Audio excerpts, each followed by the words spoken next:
All right, looks like we're on. Welcome. Sorry, I need a little drink of coffee here.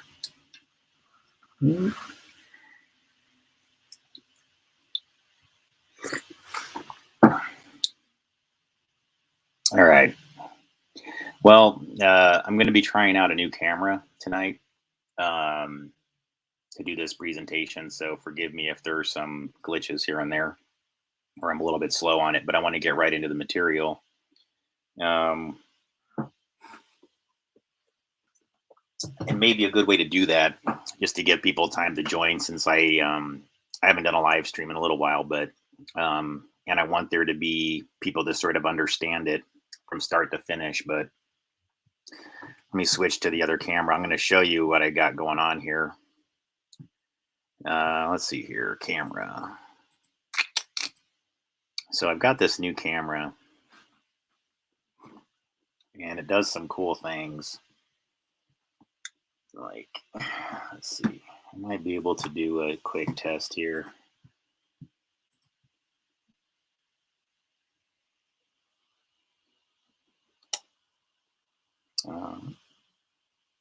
Let's see how this works.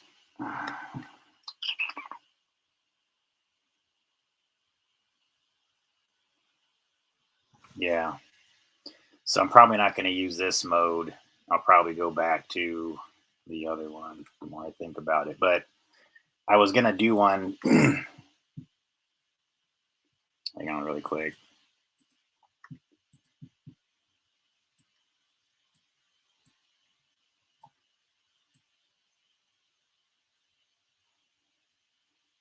All right. Then hopefully, yeah, okay, that does actually, it does actually work. It looks like to me. It's just like a little bit strange with the angles is all. So yeah, I'll probably just go back to doing it the other way. But I might use this once or twice just to get it. There we go. All right. Okay. So to help give you a excuse me, an overview of what's going to be discussed tonight, you kind of saw it on the screenshot for the presentation, where I'm going to be using the whiteboard to kind of give you an idea of why I have certain concerns when I run across information when researching things relative to my relatives, whether they're, ones that were my blood relatives or ones that married into the family. Hang on really quick. All right.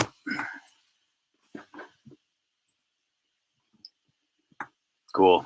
Yeah. So I'm going to be using that camera probably more in the future for different types of presentations. Right now it was a little bit, whatever, but thank you for letting me do a quick test there since we're just a few minutes in. And what I might do is, I don't want to be too redundant with the material because I know a lot of you return to this, but this might, like what I'm about to explain to you with this next piece, I think what I'm going to do is I'm going to show you a YouTube clip that's only several minutes long, okay, just to open up with here, that kind of bridges everything together. So let me get that clip up. Oh, good. Okay, so this is running fine. So I'll do a quick search on my channel for this clip. Hang on. I know where it is, actually. And I'm going to play this one video clip. It's called "Russia banned for Department of Justice officials. Is this why?" The ProAct Network and mainstream media. So hang on.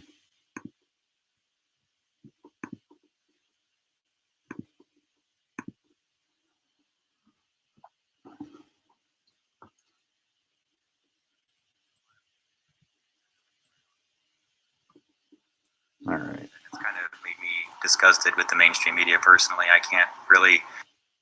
All right, hang on. Hey, well. All right, so I'm going to put this article up here. I know I've played this recently, guys, but I think tonight is going to be a lot more relevant, because I don't want this to be some like incredibly long presentation. I need to probably get back out and earn some money here if I can. but I have a little bit of a lull right now, and I really want to cover this topic because this just keeps. I don't feel like I've explained it well enough in the past. Like I can do all these video articles and tell you about how this person links to this person, but I think if you see it whiteboarded, you're going to just see how why it's so concerning to me individually to find connections like to Seattle Mayor Jenny Durkin, who's basically been kind of dismantling the city since she got in there, to find that she worked side by side with my Aunt Catherine Warma, and that my Aunt Catherine Warma, who married my Uncle Ricardo Cruz, they're both connected to pretty significant Washington politicians. And so I'm going to discuss that tonight. Okay, so I'm telling you that when I discuss the topics that I discuss, when I discuss about a hidden hand of power, or I discuss about infrastructure issues, or I discuss telecommunications and cybercrime hacks, I want you to really understand how close I am to people in power, not because I'm trying to impress you, but because I need you to understand why, when things relative to me happen so obviously within America, and it's not about me telling you like what a victim I am, quite the opposite. I mean, I think that I'm actually pretty blessed considering all the things that go on, but the hacking is completely out of control of my environment. Today was completely ridiculous. The pump got hacked where I was at. There was, and this has happened twice recently, where I was trying to pay for gas. Um, and there's a certain like contractor that I irked off a little bit. I did a story on them called GK Sierra. And so I'm just going to let you guys kind of know how this works and why I would raise an eyebrow. It doesn't mean one thing leads to another, but I'm just telling you, like, okay, I go to 7-Eleven. Those who are unfamiliar, I doubt that you would be, but in America, if you're from Europe, that's like one of the biggest places to get convenience items and gas. And I'm there, and a white GMC Sierra is kind of hanging out and idling. Again, not that uncommon. And it doesn't mean that that truck did something, but again, I'm telling you that I've done an article on a contractor that has heavy FBI CIA like contracts named GK Sierra. I'm at 7-Eleven. 7 equals G, 11 equals K. GK 7-Eleven in numerological terms, also in alphanumerics, means GK. They park a Sierra, and suddenly my entire universe is hacked. I can't get gas. Nothing I do will make my wallet work within the 7-Eleven app. It's a way you can authorize a pump via your phone and get it to like give you gas. Now, it's completely frozen. The functionality's frozen. I'm wondering what's going on. And I'm taking like screen, like photo evidence of all these things happening and everything else like that so that no one can question it. But in addition to these types of activities that are doing things like hacking, like actually in one case, it seemed to have hacked the application while I was trying to fuel up. And in that case, like it didn't even hit my wallet, but I got the gas. Yet my wallet within the app is now completely frozen. So even though there was money left in it, it's frozen away from me. I couldn't even go in and buy something at 7-Eleven with it. I can't fuel up with gas and buy gas with the money in the wallet either. It's just parked and frozen. And so I intended to pay for the gas. And here, those pumps will not work unless they're paid for or a card is securing it. So again, I couldn't have even fueled up unless it accepted it on some level. And then this lady gets really close to us. That me and my girlfriend were sitting there actually, and she gets really close to us and starts to like aim her phone, at us and ask questions and start kind of creating some kind of narrative that kind of gives the impression that she needs help or assistance, but it seems really fake and phony. And the whole time she's really making a point to kind of like hold her phone up like she's taking a picture or recording video. And I thought that was really strange. And this is all going on. And again, guys, I've tried to remind people that a lot of the hacks that happen to me are done through near field communication. You have to get close to the person to do these hacks. So again, I'm telling you about this incident relative to my family so that you understand that like I'm going through these types of ridiculous examples where it's caught on camera. The faces of the people that are doing it are obviously there. They're all around me. It wouldn't be hard to catch these criminals. It's like so obvious what's going on. Yet even though I've got an aunt that retired from the cybercrime division at the Department of Justice in Washington State, that has connections to heavy politicians like Seattle Mayor Jenny Durkin. My uncle Ricardo, again, he was connected to Washington Mayor Governor Gary Locke. And again, then my aunt herself worked within the cybercrime division. That is prosecuting people that go through sophisticated hacks and cyberbullying. I cannot begin to tell you that there is no other word that could possibly describe what I'm going through aside from it's to say that it's called cyberbullying would be beyond like whatever. This is true. I know cyberbullying usually means that you like talk trash about somebody. Oh my God, no. The real cyberbullying is making sure that you can't do a damn thing anywhere, any place, anytime without running into significant stalls and frustrations to everything you do. On top of it, if you use gig app work, they can backdoor all those things to do ridiculous things. Now, for example, I revealed that certain people involved in human trafficking would often sell black children using the code Precious because there's a little girl. Well, they would sell girls from Haiti that had the shiny black skin that looked like the actress who plays Precious. They would use that name as a cipher for selling a certain type of girl. Sorry to be whatever here, guys, but that's really was part of the whole Laura Silsby thing. She sit there and go like, there are precious little children. There are precious little children. She's anchoring the word precious because, well, it wasn't really like the lady was doing anything but trolling the situation and openly advertising. Now, and again, as evidenced by the fact that this lady that was caught trying to illegally take 30 some children out of Haiti runs Amber Alerts as a board of directors. If she's not still there, she was the last time I checked the website. Chilling. That would be Laura Silsby, who uses the name Laura Gaynor now. So that's pretty frustrating when you think about everything that's going on that I revealed to here, folks. Like, I have information about all of these types of topics that are pretty direct and whatever. I have an aunt that was in the cybercrime division. I'm going to play this article so that you understand better all these connections. She was in such a significant position that she was able to basically prosecute people from other countries that were involved with cybercrime here, including a very high profile case involving a cyber hacker. He was he's a hacker named Roman Seleznev from Russia. And his getting him from, I think, the Maldives is where they got him. It was done in a little bit gray area. Actually, most people would say that it was done illegally according to international law, and that they basically went in there and snagged the guy and brought him back to the United States to hold his trial. And then they put this guy in jail for like over 30 years, and he has a wife and kids. They put him in jail for over 30 years for basically just robbing credit card numbers from banks, from people who basically created that money out of thin effing air. Voila. These numbers are now associated with these cards, and you can go out and spend money on them. Who made that decision? Who gave these people that power? How do they even have the money to begin with? Think about all this through about how ridiculous our system looks to the average person globally. And you'll understand why hackers are in this sort of like, not everybody really knows what to think of them. Some people kind of like them, right? I've always been in that kind of category where I thought, well, there's obviously some hackers out there that, for whatever reasons, they're ethical hackers or they're trying to do something for the greater good. And I kind of get that part. But I find it really ridiculous that in my situation, when I've got, again, my aunt is connected to this case, this very high profile case you're going to see in this article here. I'm going through all of these like sophisticated cybercrime hacks. The people that do it will be that in my face and get right in my face and do it. And no one is doing a single thing about it. And here is what even more is more absurd, you guys.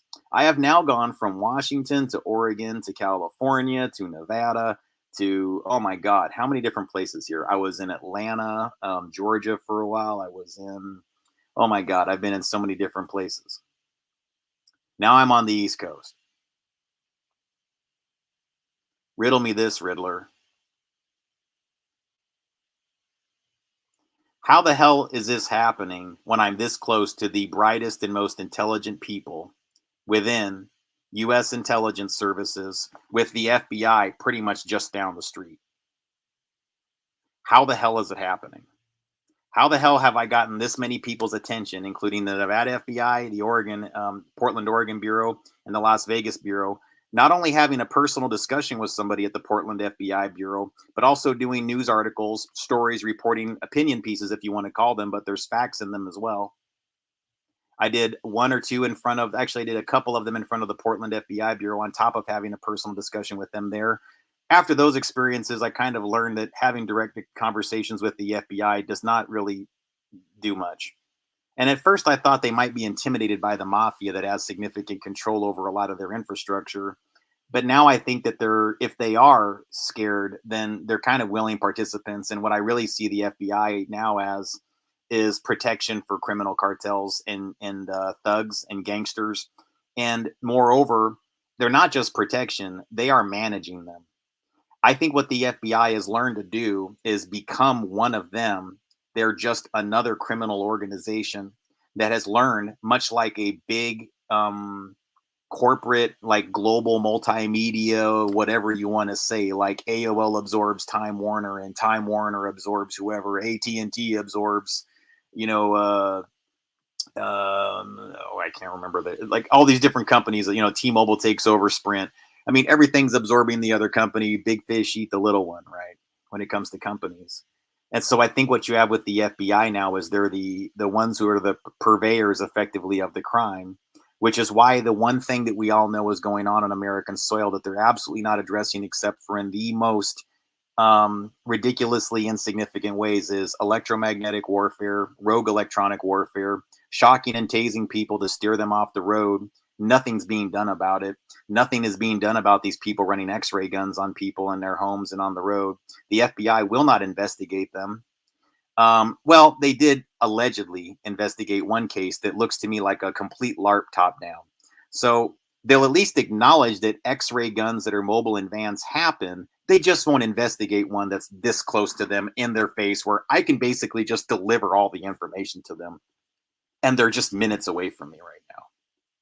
How many of you are just a few minutes away from one of the biggest FBI bureaus in the entire country that kind of runs all the other ones? Worthless FBI. You're fucking worthless. Unless managing cartels and gangs is what you intend to excel at, in which case, good on you, FBI. You're doing an amazing job. But when it comes to defending America against sophisticated cybercrimes techniques used by foreign governments, you are worthless and you know it. Because the one that I'm revealing does have connections to communist China. And much like a lot of your business partners that are in politics right now, you don't seem the least bit concerned about that. You seem to be letting it happen. So tonight I have to whiteboard in great detail why you're worthless and how all the connections actually do line up. Yes, thank you, Lisa. They're a effing disgrace. An absolute disgrace. And I apologize tonight for my demeanor, but I'm a little bit pissed off and frustrated because I'm just trying to earn a living, working honestly. Me and somebody I care about very much are just trying to have a life and earn a living. We're not, look, I don't want to talk about anything, but I don't get these freaking protections. I have these criminal gangsters, cartels, and thugs allowed to do this to me, and my family doesn't do shit. This FBI doesn't do anything. The DOJ is worthless. All we get really are live action role plays, false cases that are rolled out with fake judges, puppet judges, people with the fucking family's hands straight up their ass going, say this, say this, say this. And that's exactly how it works. And I'm going to show you why it works that way. I'm going to show you on this whiteboard exactly how it all is connected. Now, that whiteboard you saw on the screenshot is just scraping the surface, ladies and gentlemen. It's just scraping the surface. So I'm going to try to calm down a little bit here because I'm not going to lie to you. When I can't even do something as simple as buy a tank of gas without going through like a good, 20, 30 minutes of bogus, like nonsense and harassment. When I can't just do something basic as like, earn $5 frickin' dollars to bring somebody something for a few miles. Like robbing me of robbing me even of the ability to do menial work, quite frankly, when I'm capable of doing so much more. And no offense to this type of work. It's honest work when you're being paid honestly, which I'm not. These people are so disgusting. They're just taking cuts off the top for themselves and trolling me everywhere I go. Guys, you understand that they even pushed an order to me where It literally was a bulk order for two people for Precious and Monique. If you know anything about the movie Precious, it's about a black girl who gets raped and beaten by her family since birth. It's a really ugly film. And the traffickers like to use it as a cipher for here is one you can buy. You can buy a Precious that you can do anything you want to with. And you think these people aren't receiving protections? I'm going to actually show you exactly how all this works on the whiteboard and why I started to raise an eyebrow going, why do people in my family also go, gee, Gabe, I can't do anything. I don't know what you're talking about. Well, it's the same cheeky method that you see there on the surface, because what you see on the surface is the hidden hand. And if I've talked to the hidden hand directly and they say, talk to the hand also, guess what?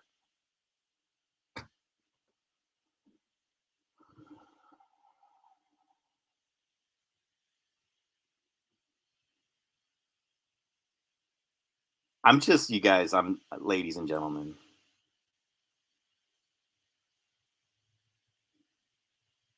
this is so obvious that I need folks to understand the real issue. And anytime somebody goes like, well, why don't, okay, it's because this is the agency that handles it.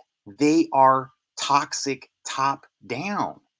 There's some people I think at the lower levels that really want to do the right thing. I think they get into law enforcement, they get in their social justice degrees, they're in there for the right reasons, and I think they really want to do the right thing. But guess what? They're given LARPs. They are given crisis actors. And I think even some of them at the lower levels are going, are y'all sure this is real?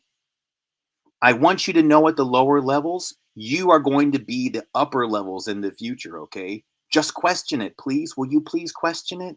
Please look at me. I'm telling you the truth. I got nothing but truth here. You're all being played, and I'm going to show you how. And if you, as investigators, even at the lowest levels of the FBI, think that I'm still crazy after you see these whiteboards, then you need to check yourself, okay? Now, I ain't going to lie to you guys. There's been some times where I was a little bit like, whatever. Do you understand what these kind of stresses these people put you under? Do you guys understand that, like, in order to reveal this information to everybody, I had to effectively give up my family?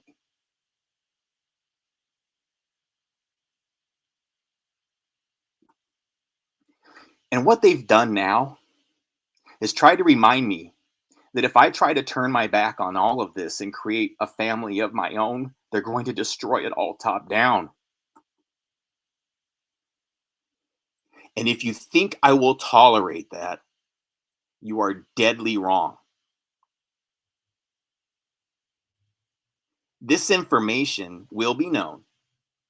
Everyone will understand it intrinsically, and you will explain it one way or the other.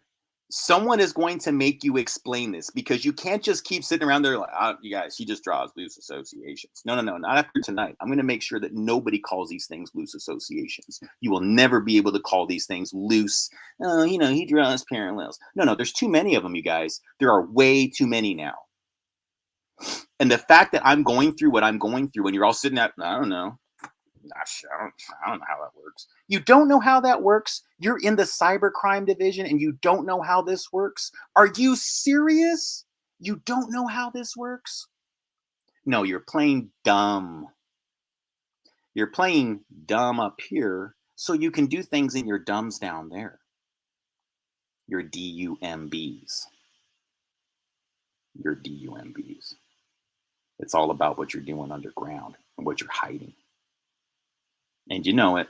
And you know I got the keys to your kingdom. I got them. And everyone with any substance knows it. And when you're a person like me that has substance to your material, they will just try to make you look irrelevant. They will just ignore and ignore and ignore as long as they can. I'm going to make sure you cannot ignore me. You're trying to like erase me out of existence, snuff me out electromagnetically and electronically using your little information technology hacks, literally lining up these thug fucking, what kind of men are, I mean, really, you're men? You guys call yourselves men that do this to me? You're men? It takes like a dozen of you motherfuckers. And you still fail regularly. You're all worthless. It's amazing to me. You still fail to hack me regularly. There's still things that you do to fuck up that I reveal in front of everybody. The way you were using time lag on my connection, you created a 1 minute time delay on my connection. So you can do fault. This was like a 7 minute delay, you guys. They created 1 minute lag so they can swap out IP events. And I caught you. And I don't think the guy with that white Sierra that was parked at 7-Eleven, you might want to think about your cheekiness the next time you feel that you need to signal intention to harm. Busted. Because not everybody in law enforcement's down with letting you guys do this. That's all I'm saying. And thank you to all of you in law enforcement who have stepped up, who are showing up, who are showing out, who are taking on the risk. Kudos to you. I applaud you.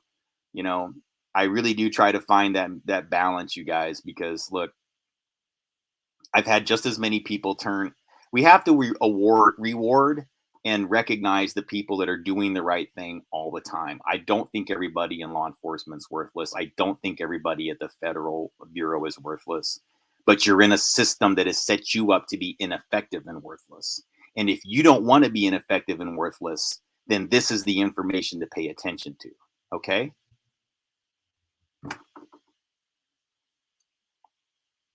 So I'm going to play this article really quick, and then I'm going to come back and finish all the whiteboarding and everything else like that. This is just for those to get a quick refresher on the connection to my Aunt Catherine Warma. She married my Uncle Ricardo Cruz. These are two people that have connections to major Democrat politicians. Her through Mayor Jenny Durkin, him through Governor Gary Locke. Governor Gary Locke then went on to be a two-time Obama administration appointee. And again, I don't want to just keep going blah, blah, blah. I'm going to whiteboard it in a second, okay? Let me play this article and I'll be back. Welcome back, everybody. Just wanted to talk about some of the things that have been going on in the media lately with Russia. There's been a lot of disinformation kind of running around, and it's kind of made me disgusted with the mainstream media personally. I can't really watch it anymore, and I've kind of abandoned RT America and other news outlets because I've just noticed similar patterns to the way information is spread in the United States, and but more importantly, misinformation. So I wanted to focus a little bit on this story about a gentleman that was from Russia that was convicted of, I guess, credit card theft and credit card number theft and cybercrime. And as a result of this case, the man's name was, let's see here. Sorry about this, folks. His name was Seleznev, and Roman Seleznev.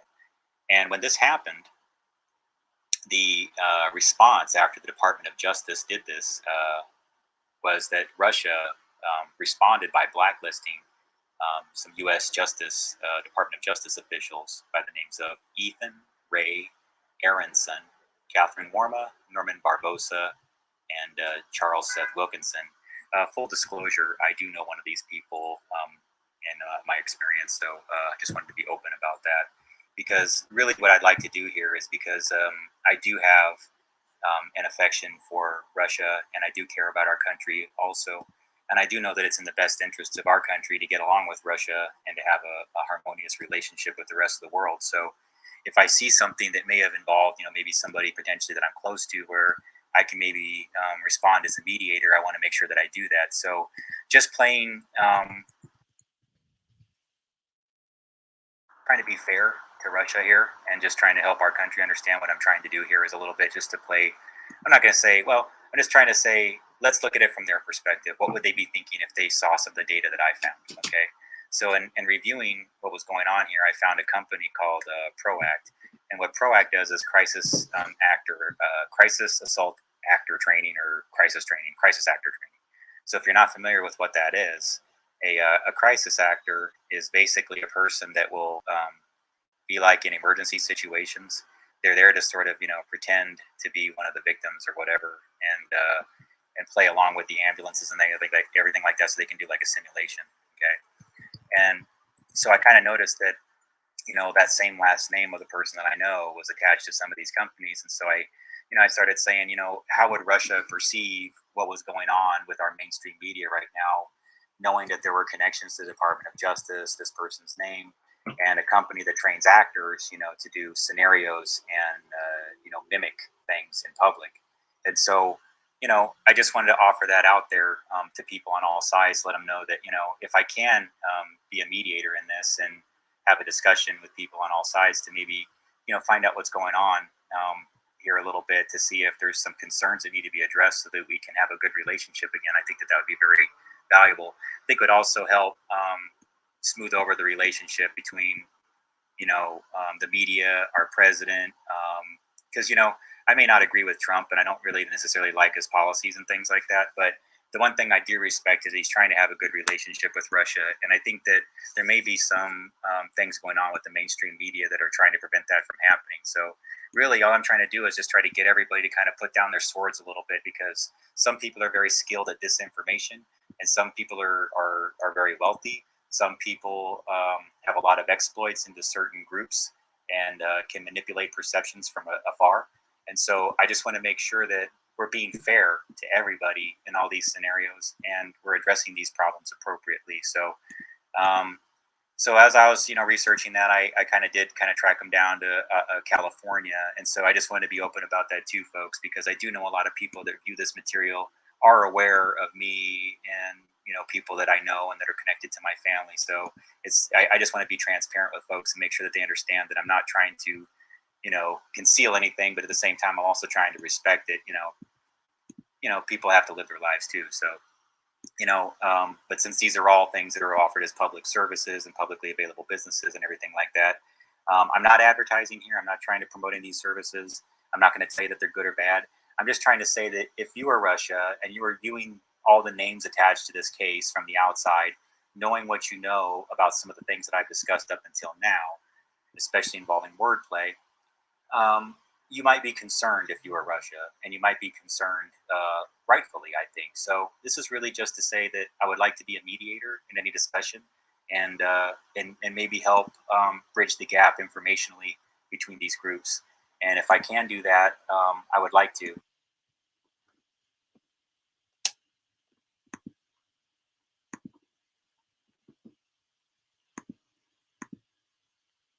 All right. So you kind of get the idea there.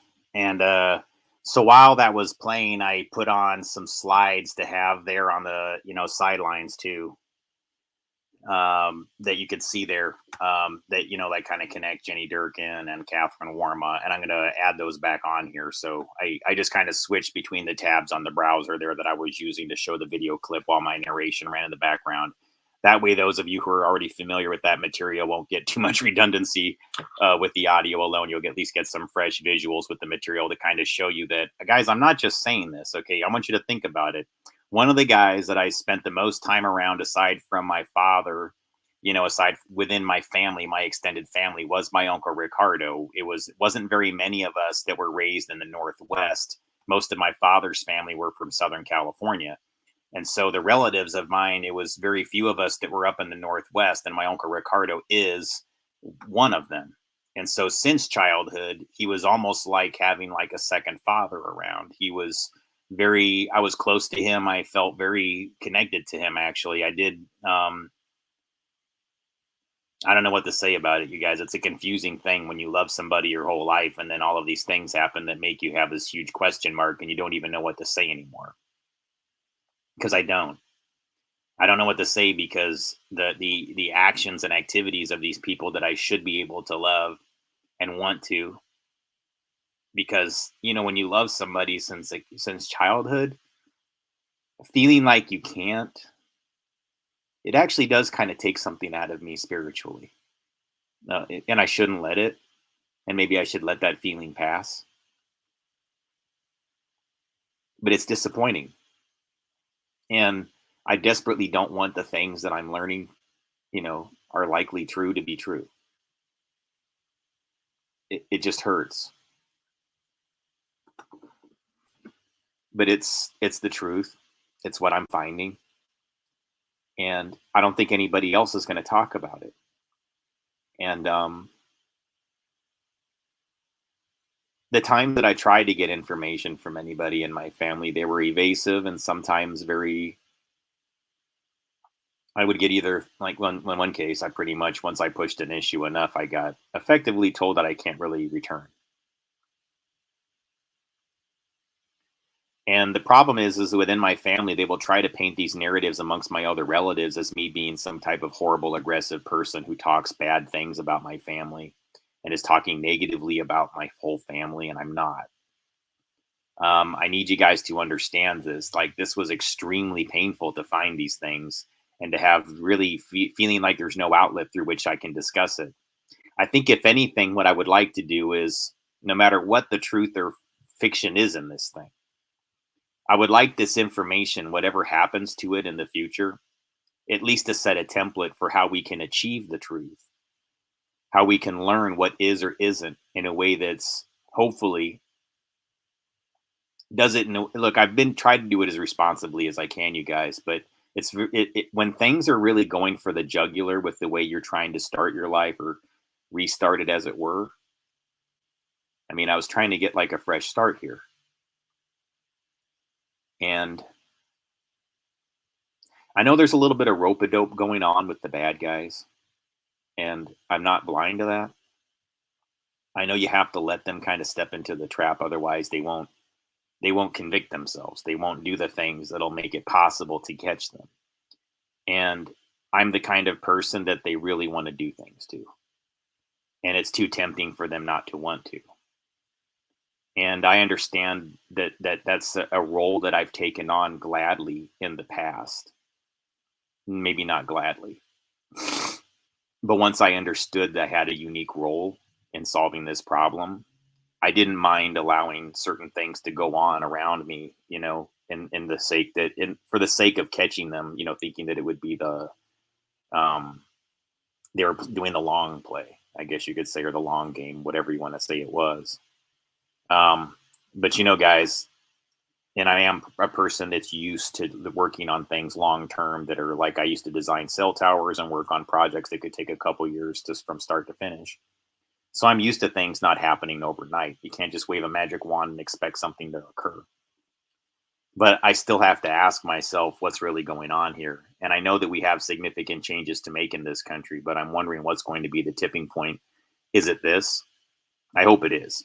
And so I'm going to try to like calm my demeanor down a little bit here so I can get the presentation done properly and I can, do it in a way that's most effective. But the reason why I got emotional, and I might get emotional again, guys, is because I'm letting you understand the gravity of what it represents to me. I'm not just a person that looks things up on the internet and goes, these people are bad.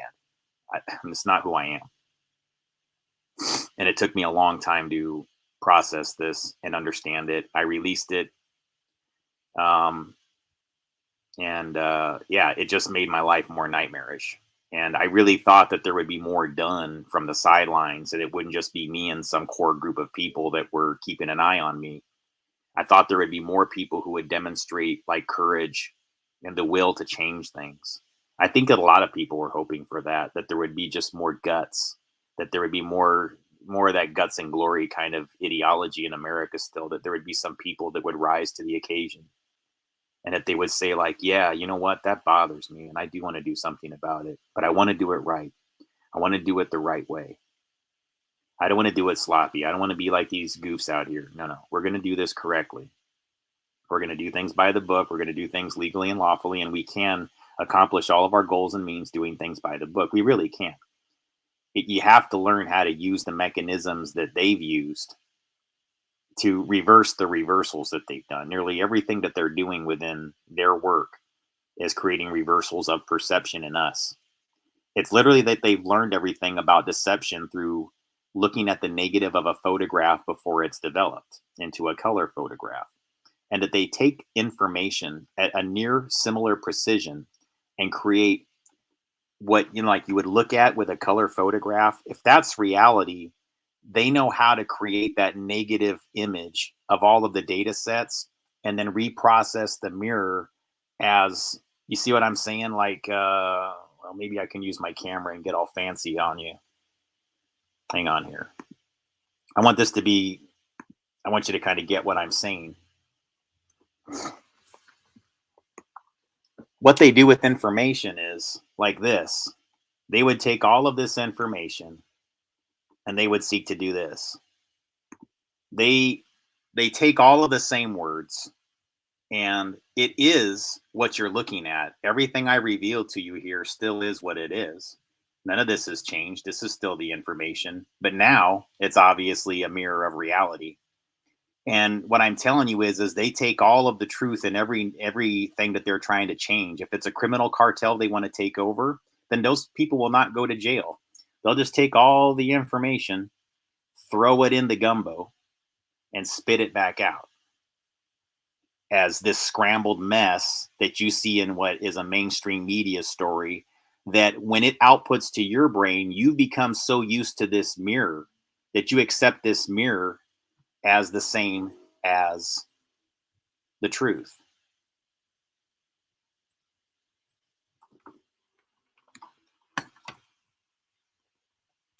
All right.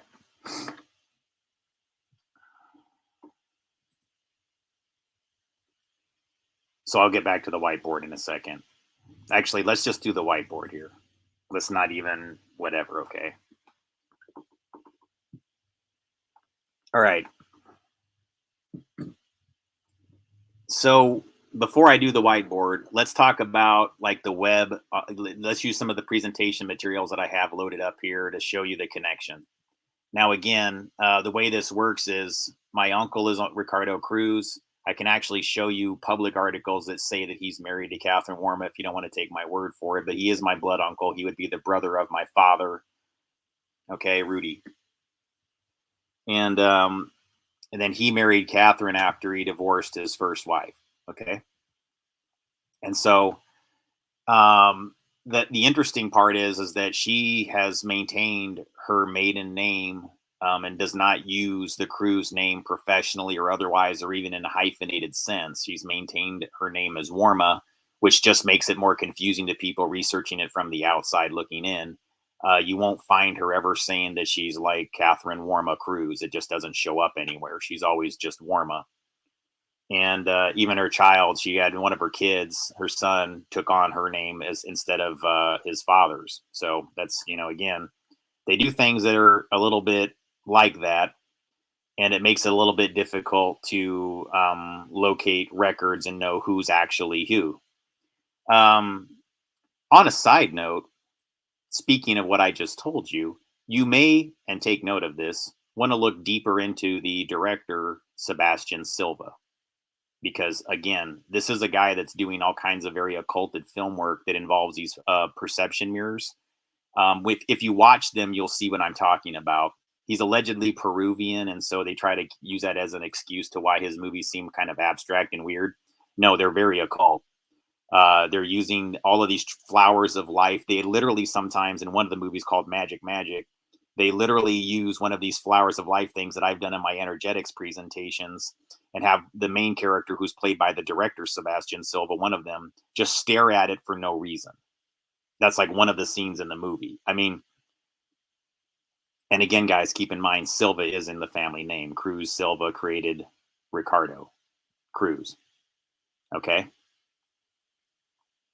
So when I tell you that the clue is Sebastian Silva, just look deeper into that, because he's one of the family.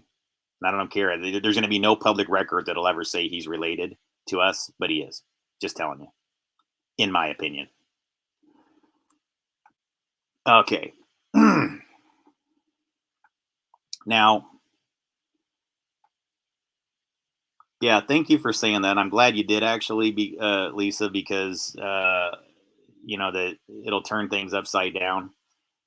I'm part of why I'm doing this is because, look, it's not just because I'm upset about what's going on with me. It's that I'm realizing that the ecosystem that's behind this has kept somebody that I love very much, that I've been close to since I was a kid. It's just kept them in a place where they're not allowed to be completely free right out in the open. And I didn't know what that was like until the last 5 years. I didn't know what that was like to experience that. I just didn't. I didn't know that there were people that were really experiencing it to such a significant degree. So I guess I'm one of those people. I guess, catharsis is powerful with me. I have to experience something. Yeah, I experienced it, then I understood. And now that I do, like, it sticks inside me. Like to walk away from it would not be something that I could do easily. People need to understand these connections, okay? So again, my uncle Ricardo married Catherine Warma. Now you'll see over and over again in these public, these are from the Department of Justice, guys. Look at the websites. I'm at the Department of searchjustice.gov. You can see that I'm there at their own website, United States Department of Justice. I just did a search on my Aunt Catherine and the name Durkin. And you can see there Jenny Durkin, Jenny Durkin, Jenny Durkin, side by side in the same press releases as Catherine Warma, the same Catherine Warma that is banned from Russia for the prosecution of Roman Seleznev, which that guy who's a credit card thief got over 30 years in jail. In contrast, when they caught a guy that had American credentials who was not even American, but they tried to act like he was American, somebody was trolling Russia big time on this one, because to call Paul Whelan an American, I think is a little bit, I don't know. The guy has 4 passports and he falsified a lot of his records and he got caught doing it when he was in the Corps, and cheating on exams and stealing money while he was in the Corps. So I don't think that anybody would really call him an example of somebody that would be a good example of a Corps member. Again, I'm not going to be the judge of that. I'll let you all do that, those of you who served. But yeah, a person that does all those things, I would say probably isn't a good example, especially if he holds 4 passports from different countries and it wasn't even born in America. I wouldn't call that guy an American. But anyways, they were trolling basically Russia from the U.S. Embassy when that guy, Paul Whelan, was being prosecuted and acting like, here's an American soldier. It's like, really, guys, you're going to present him like he was an American soldier? No. He's a guy that was serving in a U.S. military capacity, but he had 4 passports from Canada, the UK, and Ireland, as well as the United States. And I think he was born in Canada or the UK and just bounced around to all these different places and faked some of his credentials to get in the Corps. And then he got caught stealing like 10 grand. I mean, guys, like, come on. I mean, really? You're going to sit there and go like, here's an American soldier that you guys just illegally locked up. No, please don't say that to Russia, because he didn't do that. That came straight from the same people that make all these things up, if you ask me. It's just poking at Russia, going poke, poke, poke, poke, poke. You want a war? You want a war? Hey, you think the war mother might be encouraging a war? I don't know. Maybe there's something. Maybe there's more to that. I don't know. Maybe I shouldn't have said that. Anyways. I'm not. I mean, look, guys, if you understand word corruption and language corruption, then everything I just said will make sense.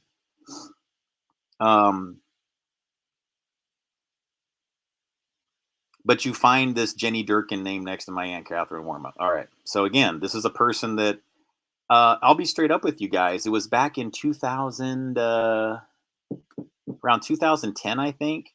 I literally sat right across the table from this Catherine Warma. I'm being straight up, guys. Look me in the face. This happened. This happened. I don't want anybody in my family to ever say this didn't happen. Don't you ever do it, because this happened. My uncle Ricardo came to Portland with my Aunt Catherine. They asked to meet me. I was living in the Mississippi district of Portland at the time. It was around, I think, about 2010, 2011-ish, maybe. No, it was 2011, actually, I think. I don't know. I had split up with somebody pretty significant at that point. And I remember that that's about the time that they came to visit me after my relationship split up. And then he just was like, yeah, we're going to be coming over there to hang out a little bit. We just wanted to see you. And then, I was like, okay, so if you're going to go to a brewery, I lived right next to one called Amnesia. So I'll meet you at Amnesia. So I met him down there at Amnesia. I don't think they exist anymore. They moved somewhere else, but I forgot where. Just kidding. But anyways, when we were at Amnesia Brewery, I remember sitting down with him and we were talking about career and things else like that.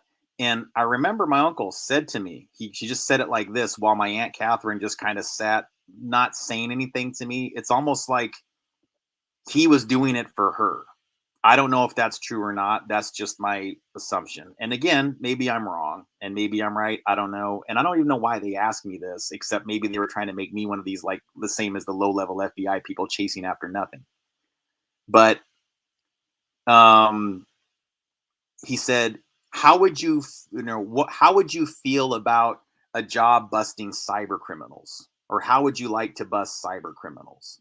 Something to that effect. It was within that range of, or what would you think about a job busting cyber criminals? It was like a, look, not a direct job offer, but it was putting a feeler out, it seemed. Now, I need you to know something. At the time, I didn't know what any of these people did. I had no clue she was a Department of Justice attorney. All I knew about her was I saw her like once every 4 or 5 years. She's the woman that married my uncle Ricardo. That, again, whenever there's family reunions, she's almost never around.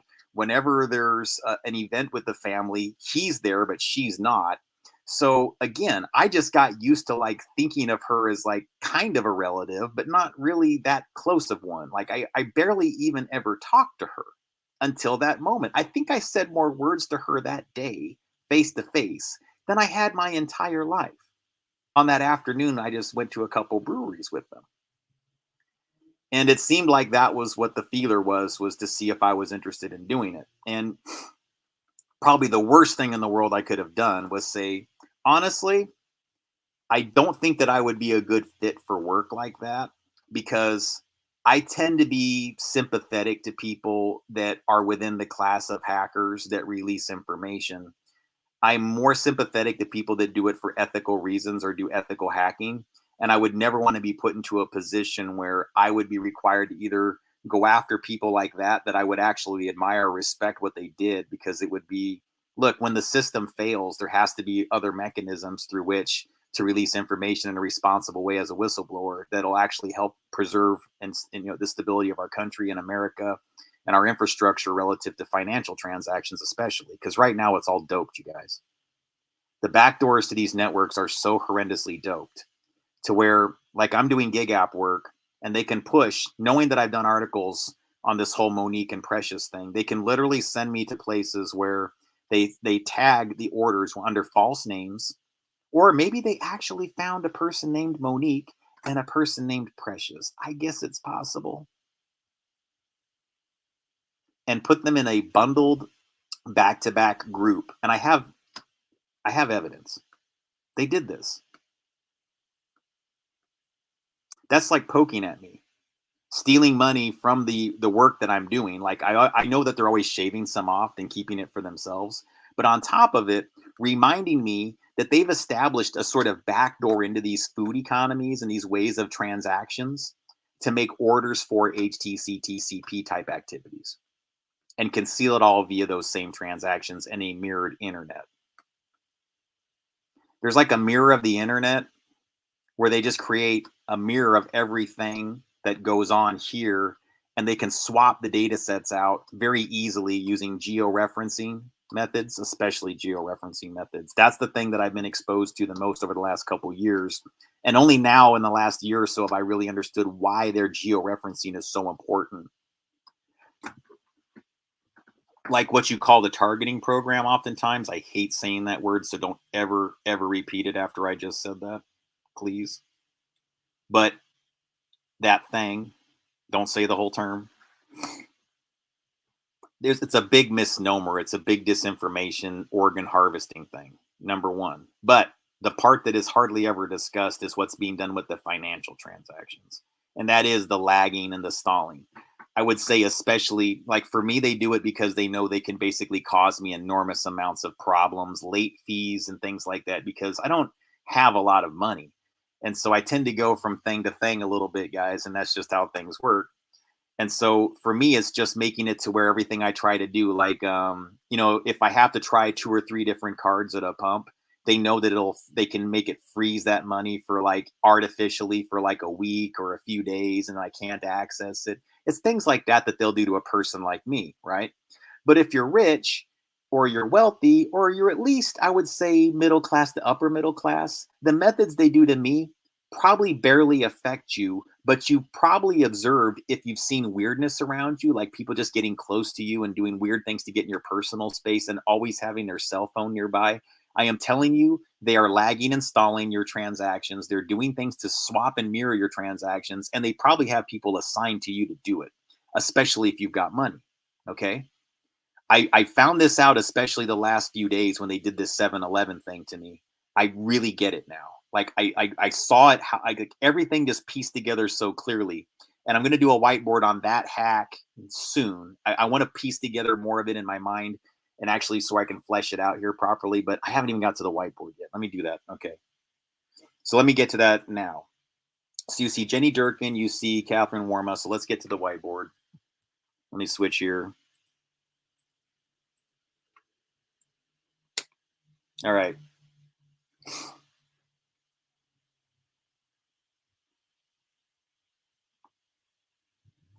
And I'll try to do some other like slides here. All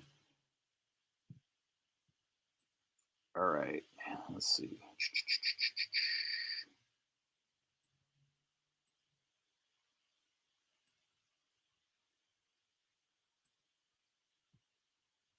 Oh, never mind. Okay. Let me get that one out of the screen there. Oops.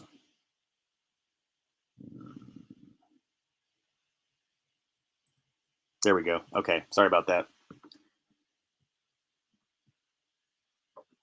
All right. So you saw the story I told you earlier. Catherine Warma is the one that got, prosecuted Roman Seleznev from Russia, which got her banned from Russia. So I'll put here,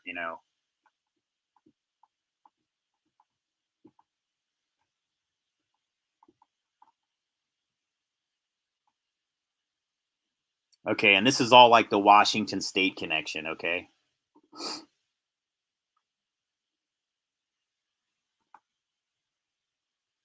So Catherine Warma basically is my aunt.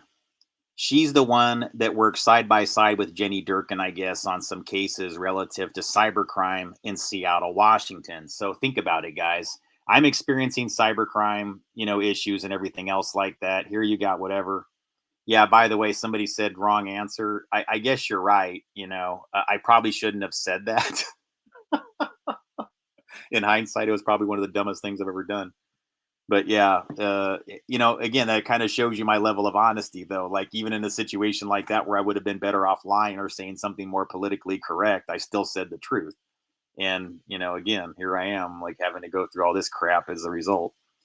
But maybe it's destined to be, guys. Maybe that's just the nature of who I am. But Jenny Durkin is now the mayor of Seattle. So these two, going back like a decade, work side by side. Catherine still, as far as I know, lives in Seattle with my uncle Ricardo. So when I put the hidden hand here, I'm just saying, guys, like when you see events going on relative to riot activity, relative to BLM and Antifa activity in Seattle, and then I'm telling you that I've seen guys show up to even the Chaz riots that are from Portland's Rose City Antifa. Guys like Luis Marquez are placed into the media like often, guys. This guy's been on BBC.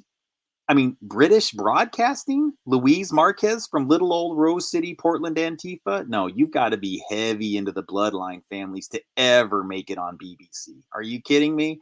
No, no, no, no, no, no, no.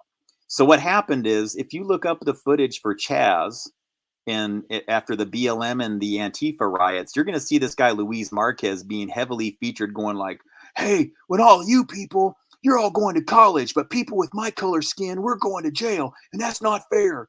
So he's doing all of this sort of like false outrage about his alleged color and race and everything else like that. When I got to be honest with you, man, Luis Marquez, if he is from the bloodline that I think he is, then they're kind of notorious for pretending to be ethnic when they're not, because they can all look like it, right? So what would be the point of what he's doing? It would be to get a whole bunch of people who are dark complected and dark skinned to go out in the streets, participate in the LARP, right? Now, why do I say that Chaz and this street czar pimp mayor and BLM Antifa and all the things that went on in Seattle is a quote LARP, live action role play? Because what these people conspire to do when it is this, and I'm not saying these people are, but if they were and they had a similar agenda, what would be the point of sending these people out into the streets and getting all of them to march around knowing that they themselves don't actually believe the script that they're promoting, meaning to say that they don't really actually care about the issue. They're not really actually there trying to do these things in front of everybody and break windows and everything like that because they actually care about the issues. It is concealing another economy. Antifa is about mass swarms of radio frequency resources to hack environments. Okay, that's really what they do. And when they do these mass hackings, they transmit files that are in the dark web range, things that involve child exploitation, things that involve very, very dark activity that you would never want to witness or see, but is transmitted by people with very dark predilections, and they need to have networks to operate on. These are called like private networks, Y-mesh networks, cloud networks. They can set up private enterprise clouds and go from place to place. Literally, like, let's see here. Let me scroll over here. Like, for example, the kind of things that they would do during the riots would be to go, like, say, okay, this is Chaz, right? But what they're really doing, hang on. What they're really doing is creating a radio frequency zone, which is like waves, radio frequency that goes in to the zone, but is shielded from out of the zone. And it's about creating the radio frequency environment like a hotspot that goes into the Chaz in one central location. And then all the people that are out here are on a regular cell phone network.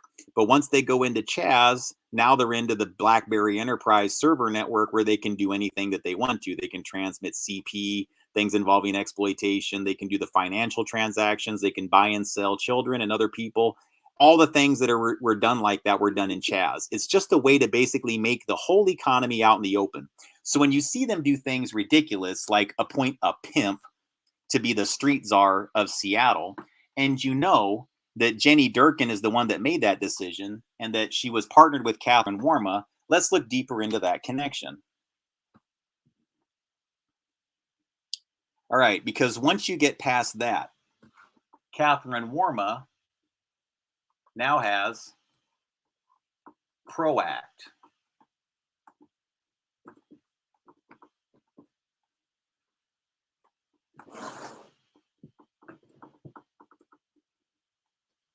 PROACT is owned by, well, let me put it this way. There's records associated with PROACT. Crisis Actors is Kim Warma. So again, Catherine, Kim Warma, PROACT. Now you have the connection to actors for LARP question mark. Sorry, I just got some, I think I just got some marker on my face. You guys can't see it, but you see what I'm saying here.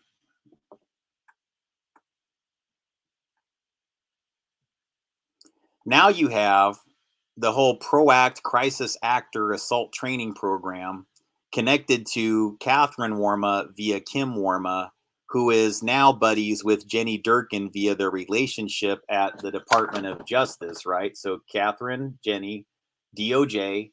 Now, when I'm telling you guys that a lot of these Department of Justice stories, like you saw earlier, like, again, like this. Okay, think about this, guys. Why are there cases doing things like prosecuting a rapper for credit card fraud? Did this rapper actually do it, or was this just a way to advertise the new economy? Was this just another way to tell people, about how to get the goods and services when you really get down to it?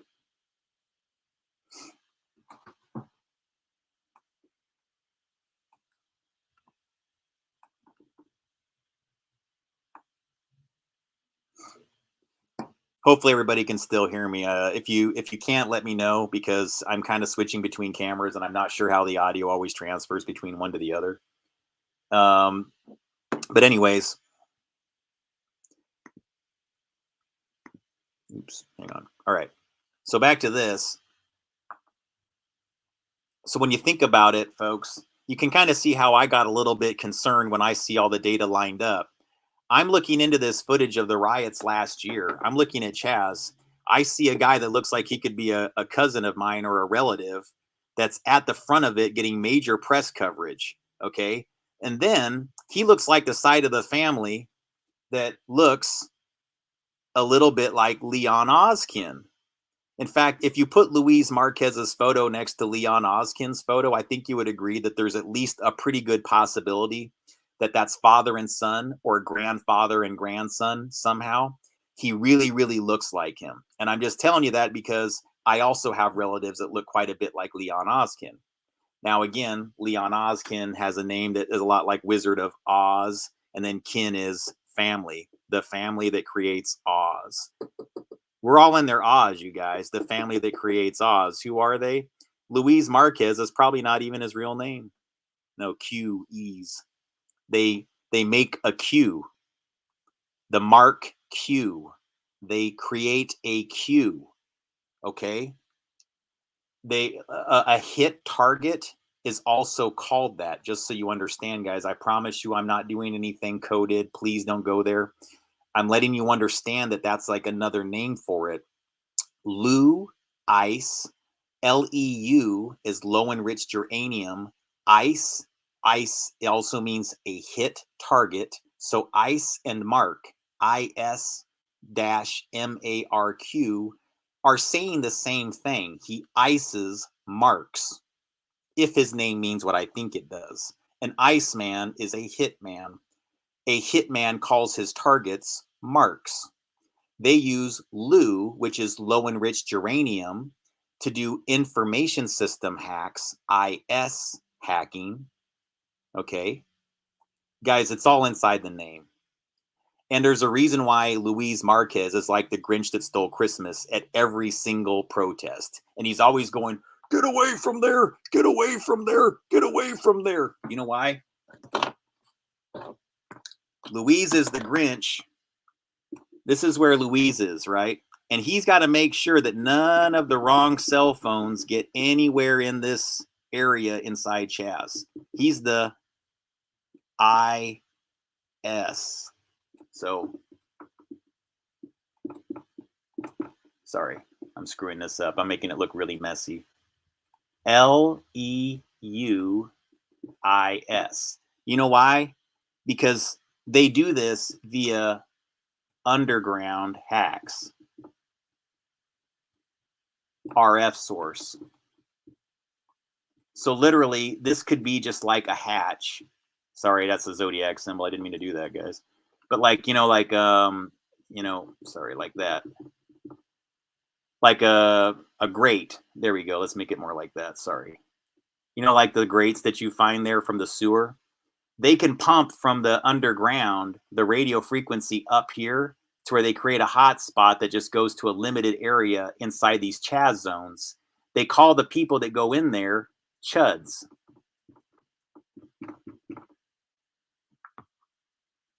Okay, now chud, hang on,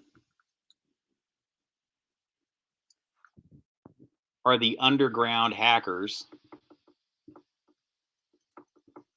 RF radio frequency source. So literally, it's sort of like a tower that's underground. That's the signal, instead of it coming from a tower, it comes from the sewage area or something from public works and is sent up via the plumbing. And they put it into like a public park, like where Chaz was. It was just a way to basically make it to where nobody in intelligence or cops could get into their information zones. It was like an NSA proof way of transmitting and receiving information in a enterprise server environment that's illicit in nature. They could do all of their financial transactions, buying and selling people, doing their CP, CT, all that crap that they're into. But also other people that were doing things like buying guns and drugs were also interested in getting in on this action, because it's just basically a bank for criminals. That's all it is. And so the signal is piped in under here, but it's a data signal that they can use to transmit and receive, signals. And then once they go under here, it's called a DAS. and that means distributed antenna system. So they basically take the signal from the DAS, pump it up from the sewer into the park, and then they create all the protesters from Antifa. They're the ones that scare all the other people away and go like, boo, boo, boo, get away from here. We don't want you here. You see what I'm saying? So that's how it's working. All right.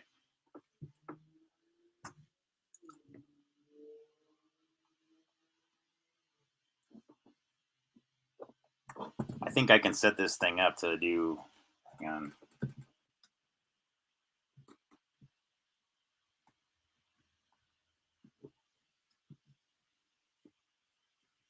Let me try this. This might work.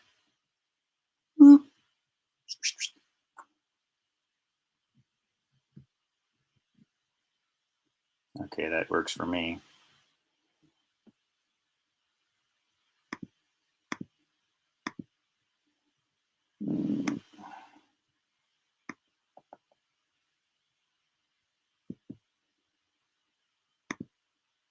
Yeah, okay. I guess that works.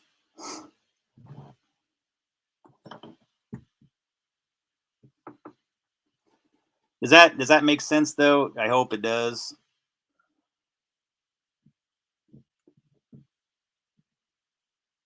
A little bit more. Okay. Sorry. I wasn't trying to get too deep into the whole Chaz thing with the radio frequency crap and everything else like that, but I thought it was worth mentioning that this is like the cover up of what's going on, the LARPs and all the like things that are social justice in nature are really just cover ups of illicit transfer of information, money laundering, doping of information, concealing of the methods that it takes to dope set information, all those things. That's really what you're witnessing, folks. It's not really much more complicated than that. And so you can see why they would do something as absurd as appoint a pimp as their street czar. I mean, you kind of understand what's going on here, folks. I mean, that's it's kind of normalizing things within the mainstream media. The point of these LARPs and having things like this happen, I think what they do is they sell law enforcement people that are like raising an eyebrow on one story of like, well, we've got to catch the bad guys some way. And that lets them do this over and over again for a number of years, where they pretend to run sting operations that aren't really sting operations. It's just a way to create LARPs that look real to everybody. Everybody continues to kick the can down the road, let the trafficking going on of all different types. And so I think if you really want this to end, let me get this, whatever here. Hang on. Let me go back to the other camera.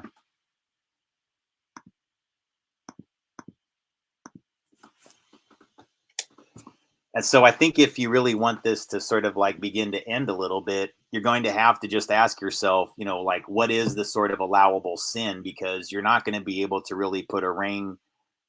You're not going to be able to really put much control on this type of information network, folks. I'm sorry. I mean, you must have known that they were going to find ways to like skirt oppressive governments or overreaching things. And honestly, guys, I mean, because of the situation that we're in, I understand why people would want to do that and why there would be a necessity for it. And I think that within governance, there should be a certain degree of value for people who figure it out and learn how to do it. That you shouldn't always necessarily go after them and punish them if you intend for your country to be the best and the most secure. At some point in time, you have to sort of accept that there's certain people that are actually quite good for this country that think a lot like me, by the way. We're just not the kind of people that will let you run us and control us, and you're not going to decide what we work on and what we don't work on as far as like what we want to place our our energy and our efforts into.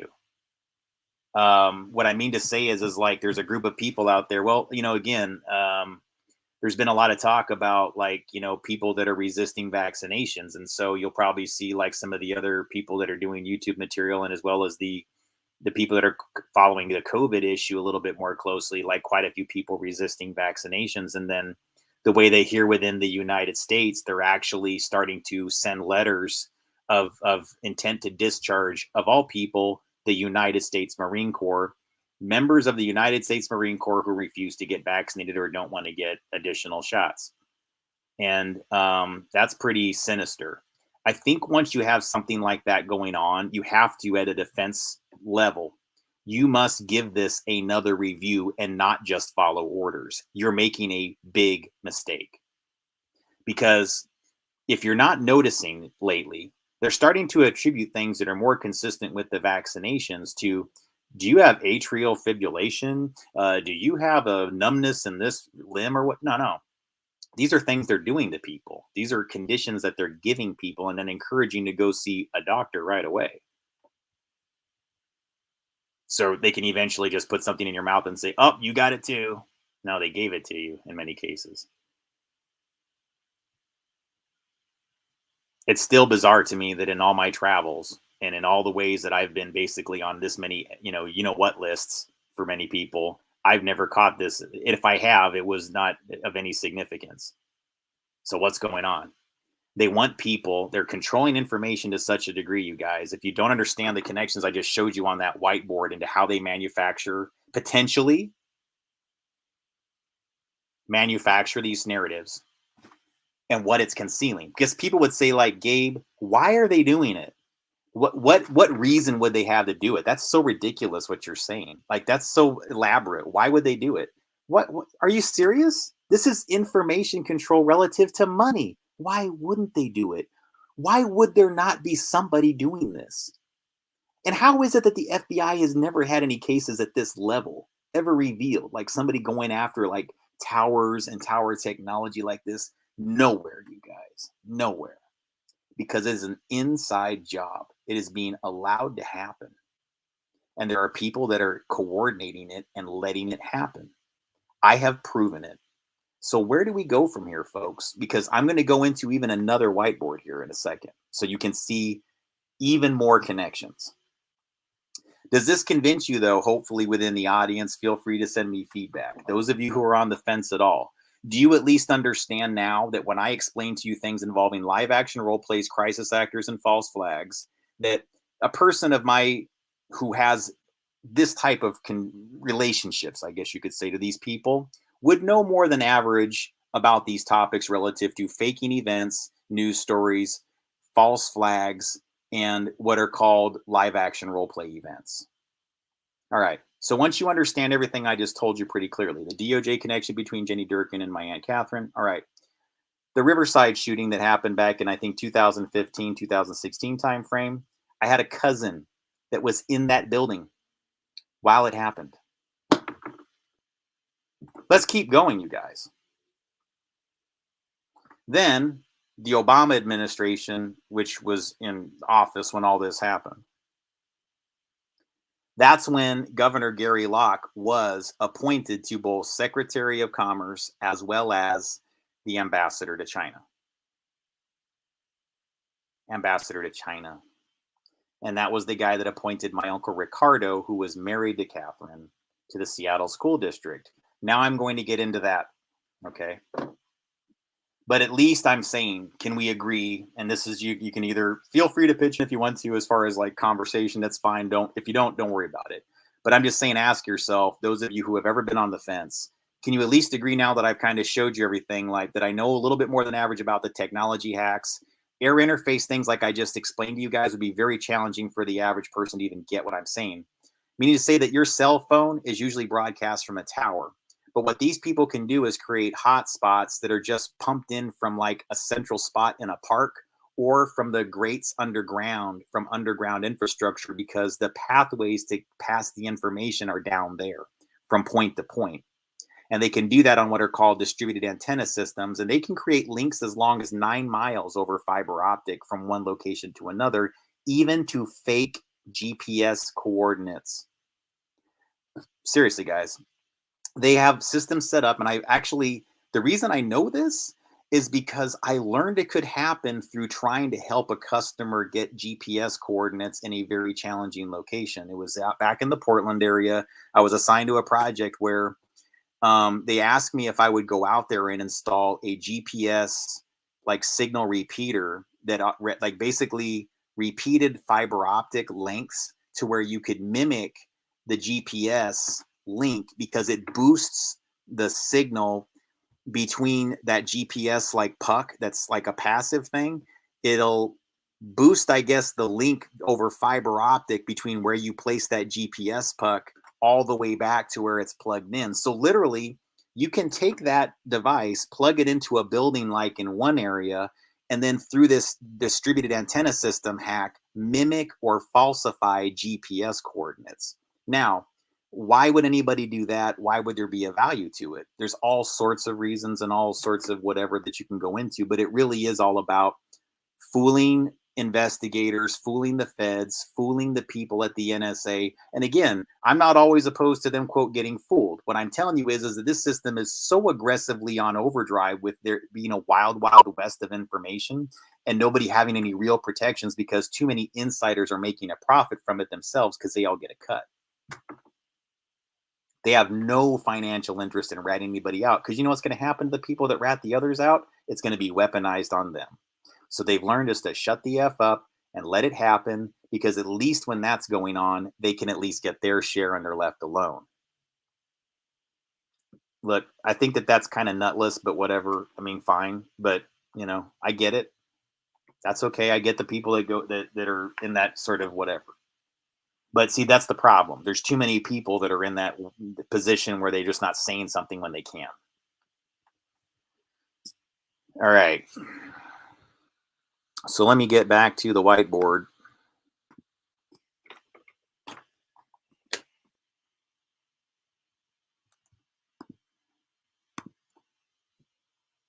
All right.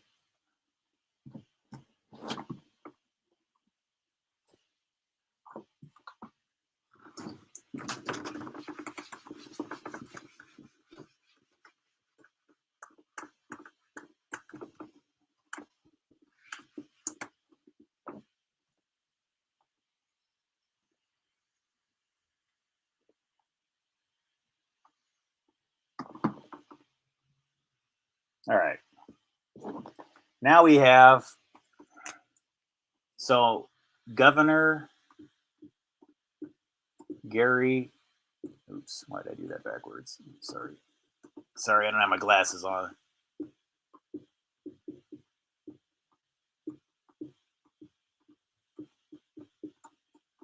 Okay, Governor, oops, sorry. I got to do the perspective change. Hang on. There you go. All right. So you got Governor Gary Locke, former Washington Governor Gary Locke, between Obama appointee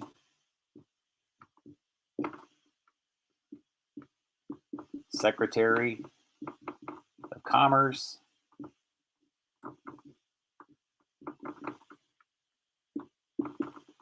and Ambassador China.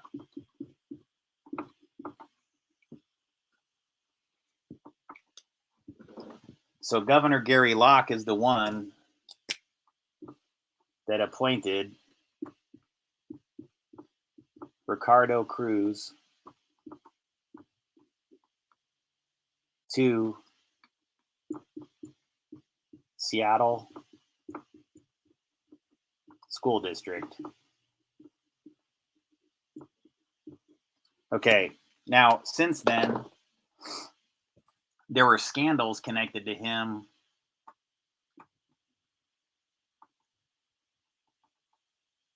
Scandals, corruption charges.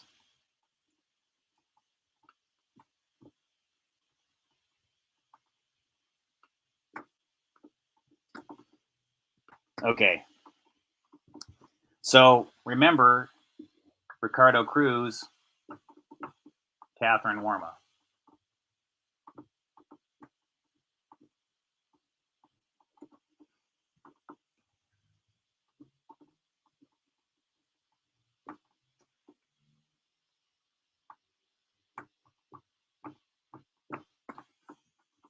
And she's in the DOJ. And then, remember, she's also connected to ProAct crisis actors through Kim Warma. So we got Washington Governor Gary Locke, two-time Obama appointee, Secretary of Commerce, Ambassador of China, appointing Ricardo Cruz to Seattle School District, and then you having scandals at Bellevue too.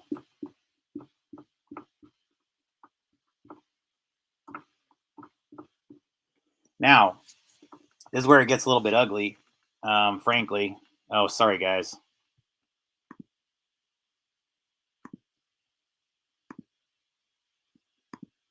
Sorry about that.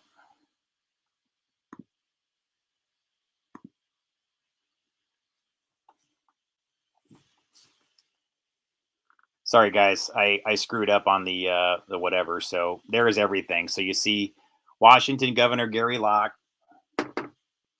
He's an Obama appointee, Secretary of Commerce, Ambassador to China. He's the one that appointed Ricardo Cruz to the Seattle School District while he was still the governor of Washington. This happened a long time ago, you guys. This wasn't like something recent, but the connection is there. So when you've got somebody that was basically connected to something, I mean, guys, really? Because here's the thing.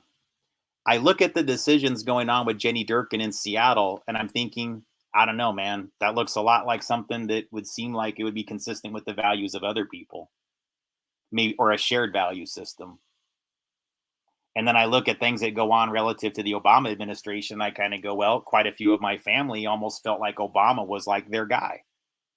It is almost like he was their puppet.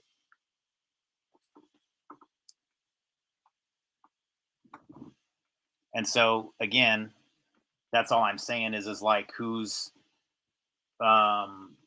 would be the hidden hand, and then in all of this when you're really looking at it, you know. The camera is a little bit awkward when I try to do the whole thing with the.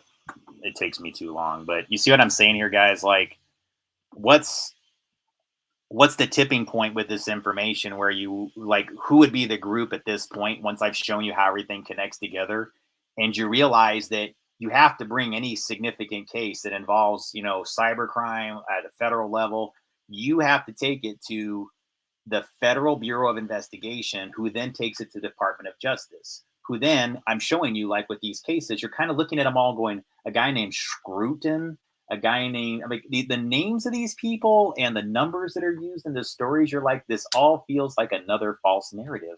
Well, then, just like me, you must have by now gone, well, wait a second.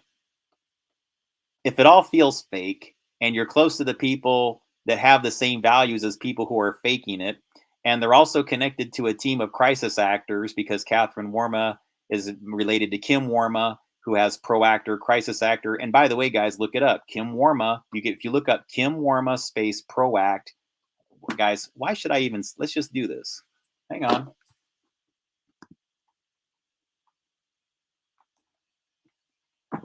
I'm just going to do it. Hang on.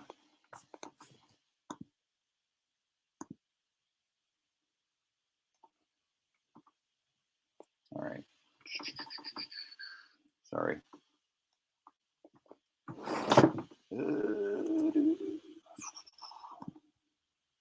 There it is. All right. Actually, I'll just open up a new tab. Hang on. Kim Warma.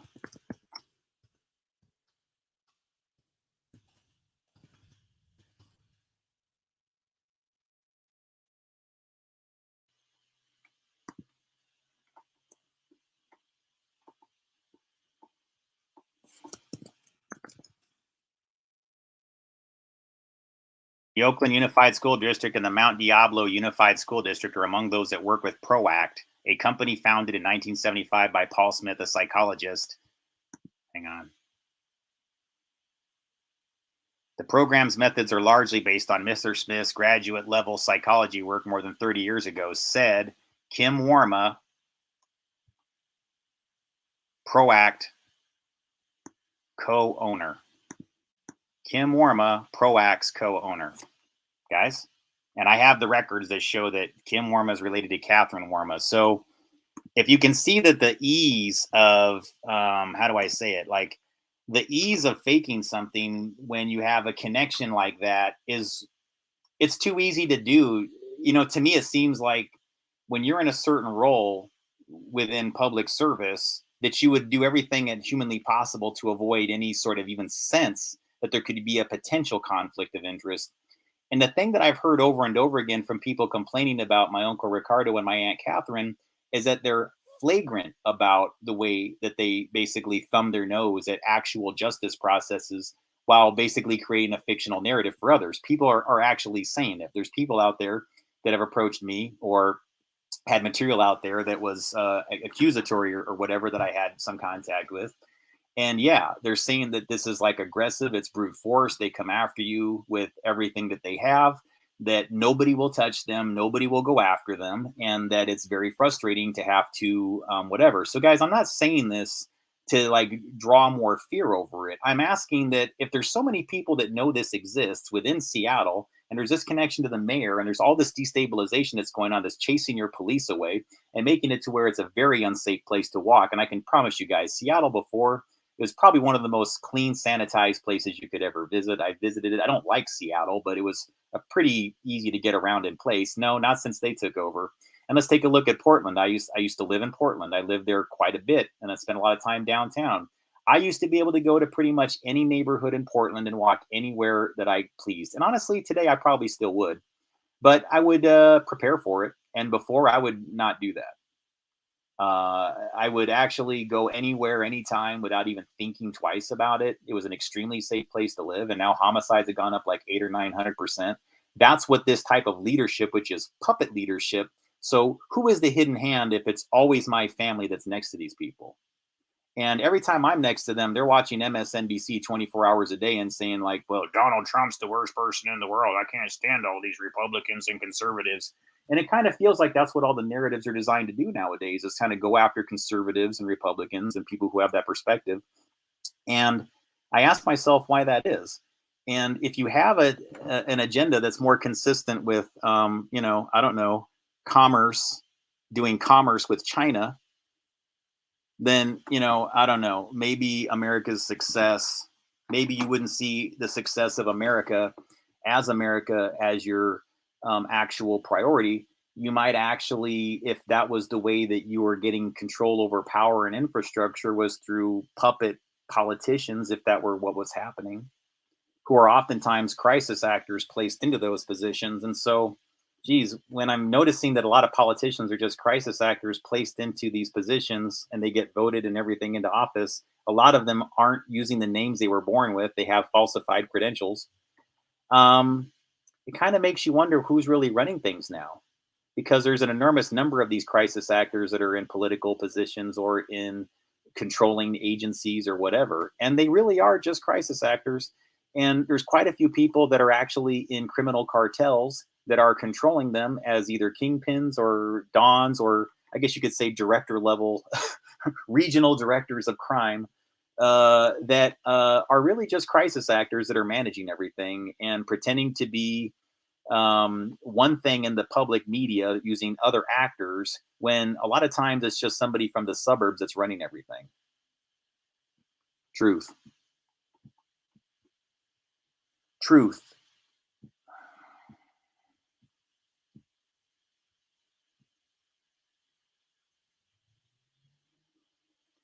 All right.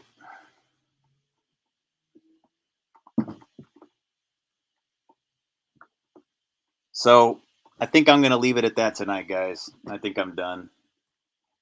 But I appreciate you joining and everything like that. I'm going to do another one on a different topic, but I just want this one to stand on its own the way it is. And I appreciate you joining. Thank you.